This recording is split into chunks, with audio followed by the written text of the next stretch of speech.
Hello fellow trappers, my name's Andy Chartrand and I'm here to talk to you about pelt handling today, and today we're going to be discussing the muskrat. The muskrat's a small animal who likes to live in the wetlands, and we have one right here.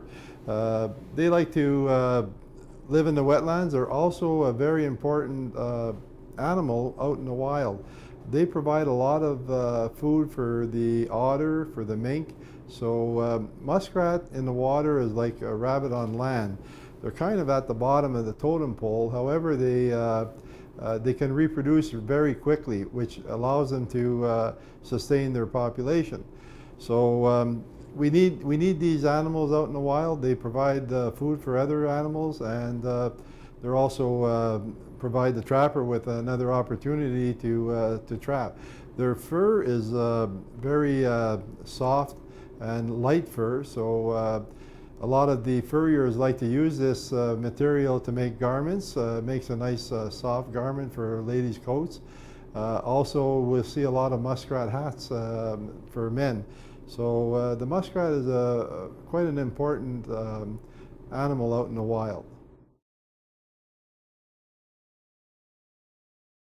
Some of the tools that we're going to use now are going to be our this here is a tool that we use for sharpening our knives. So this tool here we're going to keep handy.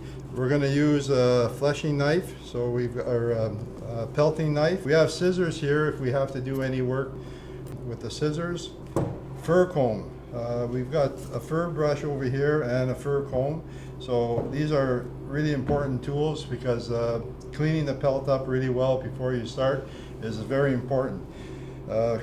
Pelting is important, but the pelting begins, the fur handling begins in the bush when you catch the animal. So it's really important that we take care of it right from the beginning to the end.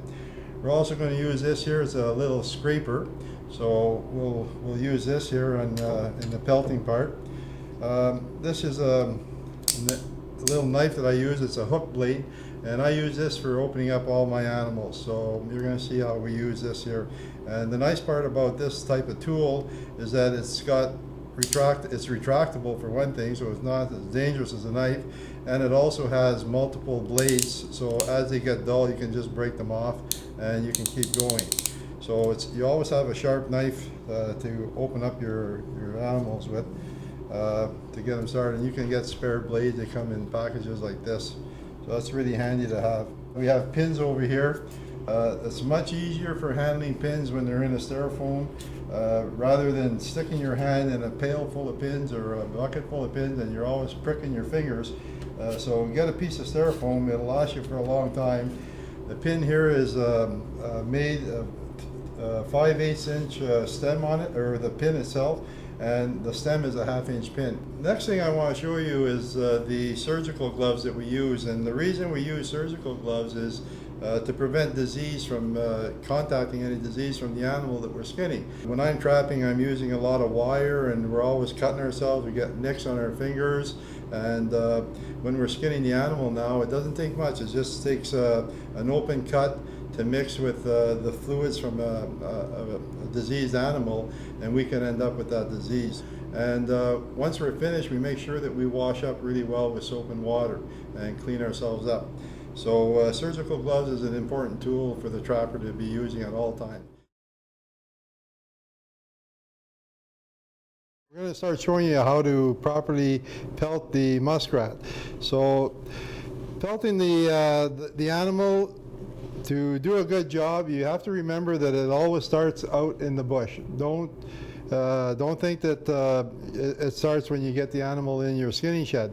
How you remove the animal from the trap, if it's frozen, never remove the animal from the trap frozen. Bring it into the trap and the animal back to your skinning shed, let it thaw out a bit, and then take it out of the trap. Because if you try and remove a frozen animal from the trap, you're going to pull all this nice long guard hair that we see here, and if that hair pulls out in the field, you've damaged that pelt already, and you're not going to get the dollar for it.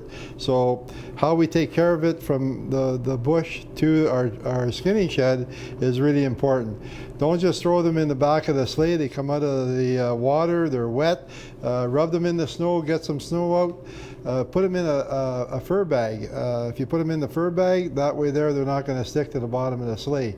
Because if they freeze to the sleigh and you pick them up after, again, your hair is going to get ripped out on the sleigh.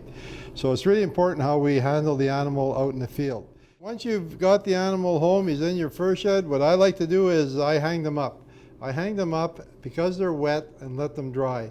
Never skin an animal that's wet. Always make sure that the fur is dry before you start to skin it. So now this here animal has been hanging up in the shed. Well, this is a nice shed here. I mean, we're in a different spot, but usually back home in my fur shed, he's hanging up. Not too much heat, so we're going to bring in a gamble here that we're going to use, and we're going to hook him up on the gamble. And this type of gamble here is really slick because we don't have no chains, no ropes. It just slides in there.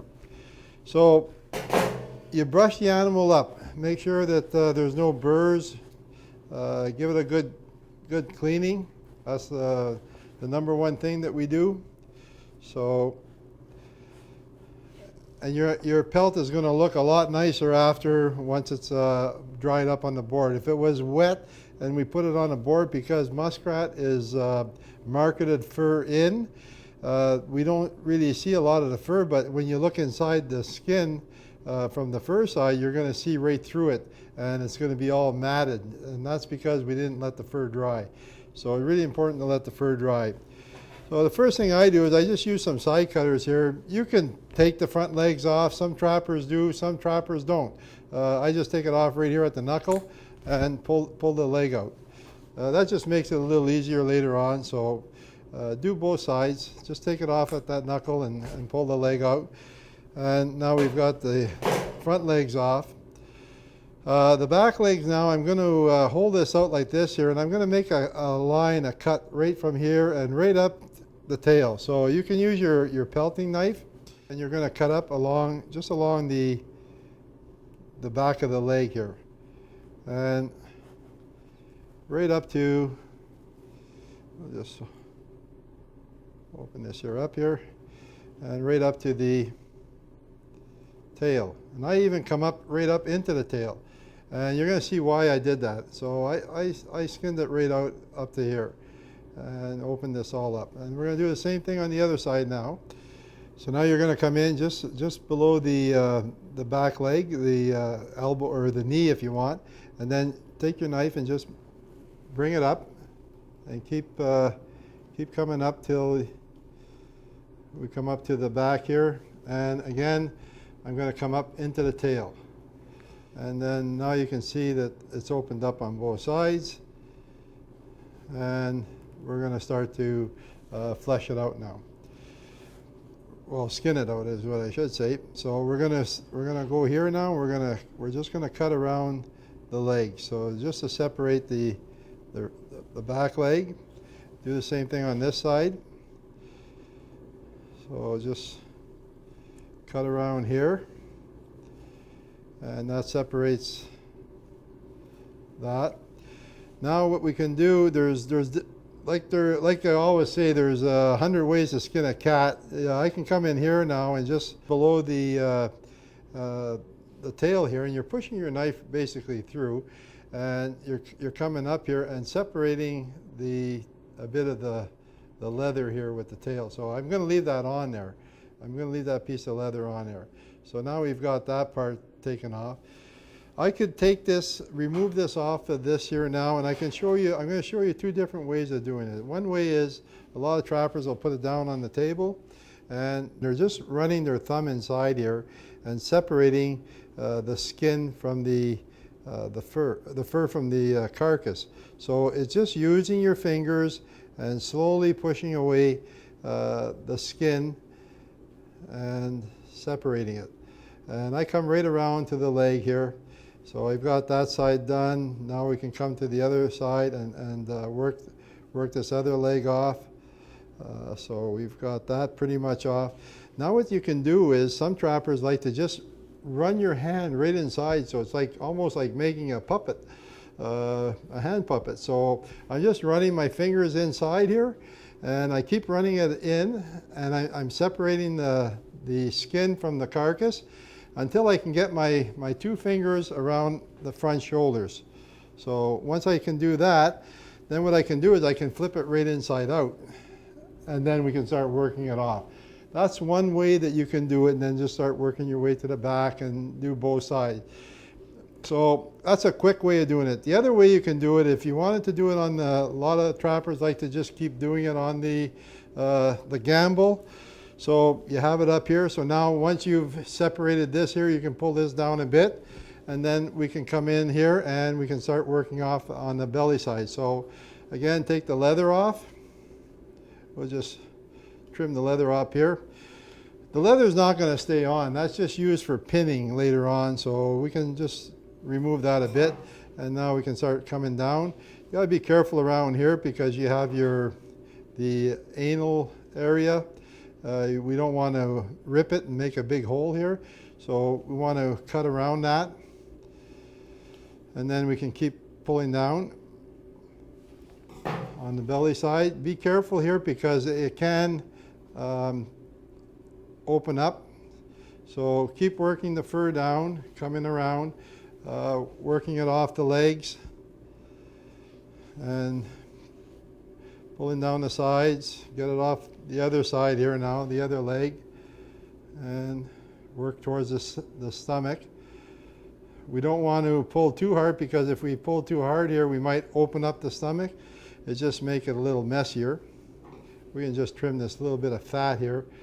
But most of the time, all you can do is just keep slowly pulling it down, and it'll start to roll.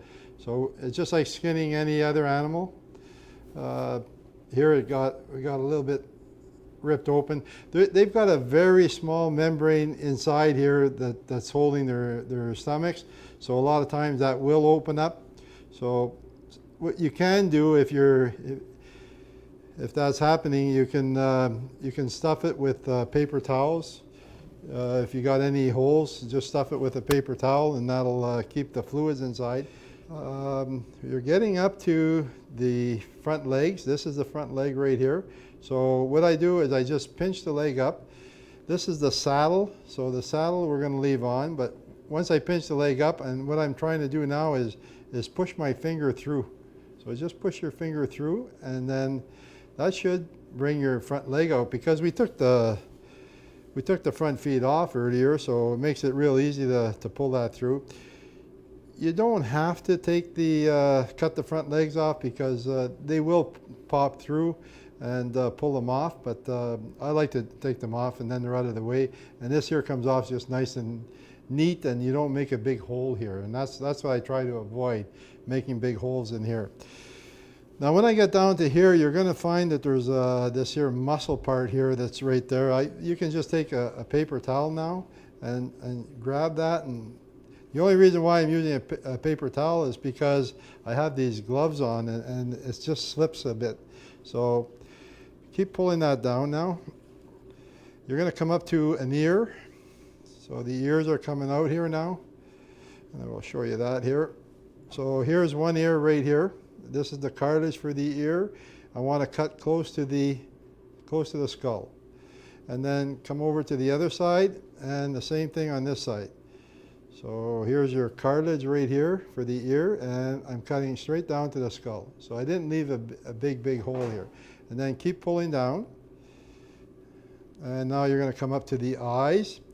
And you can see below here, this is where the bottom jaw is. So the bottom lip will be right here.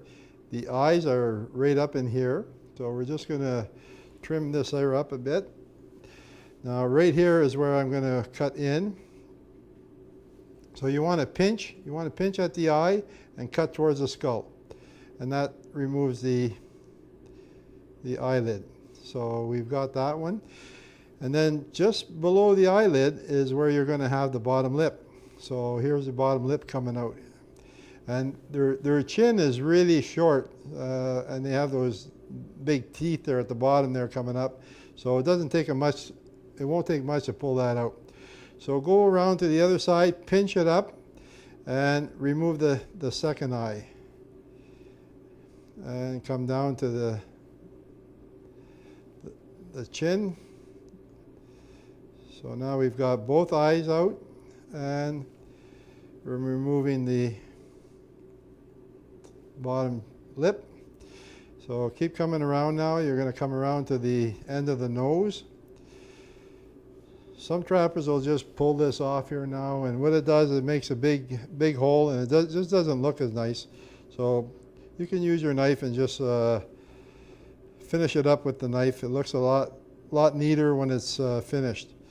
So you're coming up to the tip of the nose now, and we'll just turn this here around, and we're going to get the bottom lip off. So just trim that up here, and that'll come out. So we pretty much got that out. Now we're just going to come around. This is where the whiskers are, and the nose. So just cut into here and remove the cartilage right at the end here. And that basically takes it off. So we'll just cut that off. So that's the hide. The muskrat now, this piece here is really excellent bait. So you can put this cut pieces up, put them in your marten boxes. They're good mink bait. You can also use it for otter. So use it for your bait. It's really good. So we're going to set this aside here.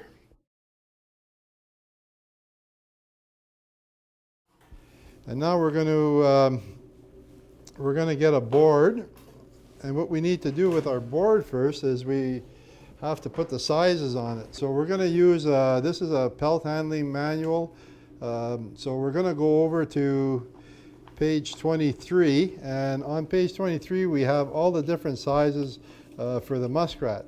So on the sizes it'll say for an extra small it'll be under 9.5 inches. So what we're going to do is we're going to take our measurement here, we're going to mark 9.5 inches here, and we're also going to mark 9.5 inches over here. And then we're going to go to the next size, which is 9.5 to 11. So we're going to come down to 11 inches, put a mark, and we're going to go over here at 11 inches and put a mark. And then the next size is 12.5. So we come down to 12.5, and we go over here at 12.5. Okay, so the next line now would be at 14, which is your extra large, 14 inches to 15.5. So we're going to go 14, and then we're going to go to 15.5. Sorry, 15.5 is our double extra large, and then our triple extra large is at 17. So our last mark here is at 17. Anything over 17 will be a triple extra large. Okay, so now we're just going to get a straight edge here, and we're going to draw our lines across. So basically we have two marks, so we're going to draw a line here, then another one down here. So now what we have up here is our extra small, and then in this line here, between here and here is our small, and then here we have our mediums. Here we'll have our large, and then we'll have extra large, double extra large, and anything over the 17 inches will be a triple extra large. So these are basically all our different sizes of our muskrat on the board. All right, so now we're going to, we skinned the muskrat, so now we're going to board it and we're going to flesh it. So we're going to take our board and slip the muskrat on here. And what I want to do is I kind of put it on sideways here a bit because I want to get all this fat off. This fat here has to come off. We've got lots of muscle here, and there's usually a bit of fat underneath the, this is the saddle. So we want to get this fat off. So we're gonna, I put it on sideways like this here, and then I'm gonna take my little fleshing scraper, and we're gonna start pulling the fat off. And I don't like pulling the fat over the fur because I try to keep the fur clean. So pull the fat off away from the fur. So we're going to move it up here. We'll just get a paper towel here and just to put the fat on here, and that keeps it out of our way. Now up in here this is the saddle here. This here red membrane that we see here. This is part of it right here. We don't need that big chunk, so we're gonna work it up. I'm not pushing very hard here, and I don't want to remove this part. I just want to catch what's underneath the armpit here. This is the front leg, so bring it down a bit. So what I did here is, you can see there's a layer of fat right under here, and I brought it down here to get that off, and then I'm going to go back the opposite way. Now I'm pushing down a little harder, and I'm cutting into the saddle. So you can see right here, I've removed part of the saddle, but just the top part. So I'm just going to go right around and just remove that part of the saddle only. And that's only because of this large amount of fat that's underneath the saddle. So we want to remove that. So there you go. It comes off pretty easy. And then we're going to do the same thing on the other side. So we're going to turn the animal around. We're going to remove the fat down here. So let's just work this up. And same thing out in here.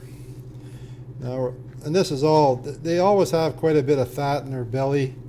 Most animals do when they're healthy. So that's a good sign. You got healthy muskrats population, then you're going to have a healthy animal population, especially the water animals. So again, this is the saddle. So the saddle is right here. This is this red membrane, and it comes all the way to the back. So take it from underneath the front leg and work it down a bit. And the only reason why we're doing this here is to get this chunk of fat out here. Once we've got that, then we can come back the other way and cut into the saddle and remove that chunk of fat and pull it right up. So now we've got that cleaned up. There is a little bit of meat up here, but don't worry too much about it. As long as there's no fat under it, that'll dry up. And just get big pieces like this here. You don't want to leave that on. But the smaller pieces there, don't worry about it, because that'll all dry up and clean up. So we just got to, we'll turn it around this way now, and we're going to even it up on the board. So you're going to see in a minute here what the saddle looks like after it's cleaned up. I'm just removing any bit of fat that's left here. We have a little bit left here. All right, so now once we've got that done, now we can bring it up here and we're going to side it. We're going to put the nose over the end of the board, and you want to make sure it's nice and even. You want the eyes the same distance from the edge of the board. The ears, just see how you can just roll it over a bit, and so that they're nice and even. And then keep coming down, and the same thing with the tail should be in the center of the board, as well as on the other side. The tail should be in the center of the board on the other side, and the front leg should be nice and even as well. And you got a nice round area for the mouth area. I like to move my saddle up like this, and it's just going to dry up pretty nice. And so we've got this here now where we're ready to pin it. There's two different types of boards. You can have the solid boards, or you can have the wired board, the wired screen frame that we put muskrats on. On the wired screen, what I would do is I would just take my pelting knife, and I would cut a hole in here, because it's got a hook that we put into the tail. And that's why I leave the tail on. I just put the hook in it, and that holds it down. So, but because we got a solid board here, we don't have to do that. So remember the lines we put on our board. Now we're going to show you why the lines are there. So Here, this here muskrat here, when we bring the tail down, and we stretch it down, we don't want to really pull down hard. You don't want to do that because you're going to thin it out. It's on the board, it's nice and even. Leave it natural. So you can see where this here sits. They don't measure down at the end of the tail here. So if I pull this down here, this isn't gonna go out to an extra large. They measure right here at this edge here. So if I lift this here up, you can see where it is. It's gonna be a large. It's not a big muskrat. So it's only gonna stretch out to a large. If this here mark here, right here at the edge here, if this here came down to right there, then what you could do, it because it's right on the extra large line, we might be able to stretch it down a little bit more to make you a little bit more money. You can maybe get it into that extra large size. But because this one here is just sitting natural, it sits in that large area, you wouldn't want to pull it down anymore, because as you pull down, you're going to end up thinning it out, and that's not going to make you any money. You're going to lose money. So, and don't forget, the other important thing is that it's going to shrink as it dries. So if you can get this right down to the line, you might think it's in the extra large now, but when it gets to the auction house 2 months from now, it'll be definitely into the large. But you'll have stretched it and thinned it out. It's going to be a thinner large than it should be. So keep it nice and heavy. Leave it up there, and don't pull it down. The only time you're going to pull down is if you're just borderline. If you're right on the line, then you can stretch it a bit to give you that extra dollar. So the next thing I'm going to do now is I'm going to take one pin, I'm going to put it in here. I'm not pulling down real hard on it, I'm just stretching it and put a pin in it. And then I'm going to do the same thing on the other side. We're going to turn it around, and we're going to take the tail part, and I'm going to put a pin in it, and I'm not pulling down hard on it, I'm just stretching it and pin it. That's basically all we have to do here to get it boarded up. One thing that could happen is that the ends could start to curl. If you think that that's going to happen, if you're using a wire stretcher, you can use a clothespin and put the pin on here, or you can just take a pin here and you can pin it in here, and that'll hold your length so that it's not gonna shrink lower than or smaller than what it should be. Then you're going to take a brush, and you're just going to brush the hair away from the fur, or the fur away from the skin. So do that on that side, and then turn it around. And I do the same thing on this side. And the other thing you can do is you can take your scraper and this here meat here, you can just pull it away, and that just cleans it up. So now you can see you've got a nice defined line. After this animal dries, you're going to take your scissors and you're going to cut the leather part of the tail off. It'll dry really hard. Cut that off. Don't leave it on. So when the animal comes off the board, you want to cut this here piece of leather off. So cut it off right here at the base of the tail, right where the fur starts. So I would cut it off right there. You can use your knife or scissors. It doesn't matter. Your front legs, you can tuck them in. So I just use my little squirrel knife here, and all I'm doing is pushing it in and put my thumb there and run it down. So you can see it just kind of closes that hole up.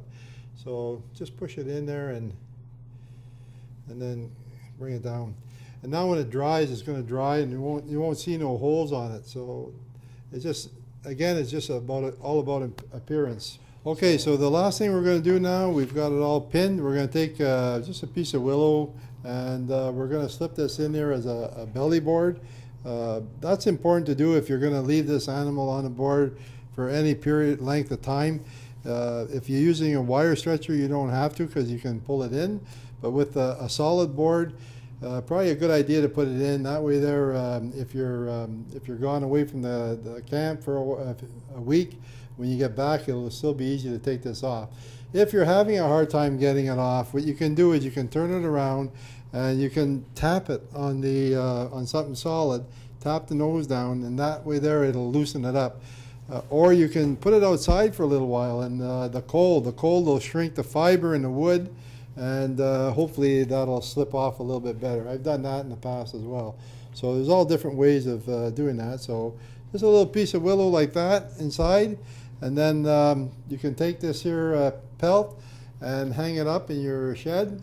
The other thing that's nice is this hole here. You can hang it up. You can also use that hole to pull down on your skin after you've taken the pins out. Hang that up on a nail and pull down, and your board will stay up and your fur will come off. So that's another way of getting the pelt off the board.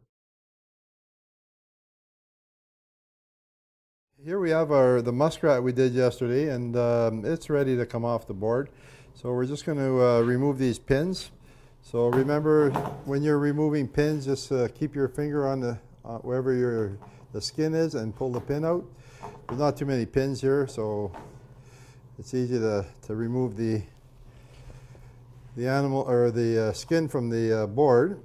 Now we'll remove our belly board here. And what we're going to do is we're going to take a paper towel and just wipe down all this. You can see all the oils that are coming out of the skin, so I wipe all that down there and clean it up. And that just dries it up even a little bit more. So do both sides and right down to the tip of the tail. And because we had the belly board in there, it should be a little easy to come off. Just like most animals, when you're using a solid board, that chin board or belly board, if you want to call it, is really important to use. So make sure you do it. Otherwise, you'll have some trouble getting it off. Now, once the rat is off, the next step you're going to do is we're going to remove the end of the tail off, because this piece of leather we don't want to leave on there. So you can take your knife or a pair of scissors and just trim it off. So I just push the fur back, and I just want to take off the leather part. And that's all you have to do. So what I would do with this here skin now is I would put it out in a cool area. You can let it freeze. If it freezes, that's fine. Don't put it in plastic now. Keep it in a breathable bag if you put it out in a shed. You want to keep it away from mice and stuff, so hang it up and you're good to go. And that's it for the muskrat.